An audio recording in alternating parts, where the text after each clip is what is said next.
बहावल नगर थाना डोंगा बोंगा की हुदूद जंडवाला में जमीन के तनाजे पर दो ग्रुपों में तसादुम। फायरिंग से एक शख्स जाँ बहक, 3 जख्मी।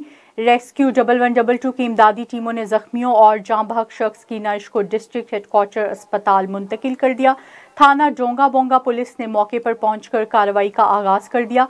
मजीद जानते हैं हमारे रिपोर्टर इस्लाम कुरैशी से। जी इस्लाम, बताइएगा क्या तफसीलात हैं आपके पास?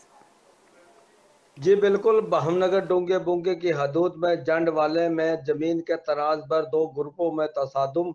फायरिंग से एक शख्स जान बाग, 3 जख्मी। जान बाग होने वाले की शनाख्त मुमताज वल्द अब्दुल अजीज के नाम से हुई।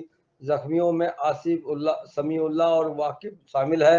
रेस्क्यू 112 की इमदादी टीम ने जख्मियों और जान बाग होने वाले शख्स की लाश को पोस्टमार्टम के लिए DH को अस्पताल मुंतकिल कर दिया गया। फायरिंग करने वाले मुलजिम मौके से फरार होने में कामयाब हो गए। पुलिस ने मौके पर पहुंचकर कार्रवाई का आगाज कर दिया। थाना डोंगे बुंगे में नियाज जोया और उसके बेटों मोहम्मद अफजल वगैरह समेत 9 कश नामालूम अफराद के खिलाफ मुकदमा दर्ज कर लिया। पुलिस का कहना है कि मकतूल मुमताज जोया और नियाज जोया से जमीन का तनाज़ चल रहा था। पुलिस की जानिब से मुलजिम की तलाश के लिए छापे मारे जा रहे हैं। गिरफ्तारी अमल में लाई जाएगी। जी।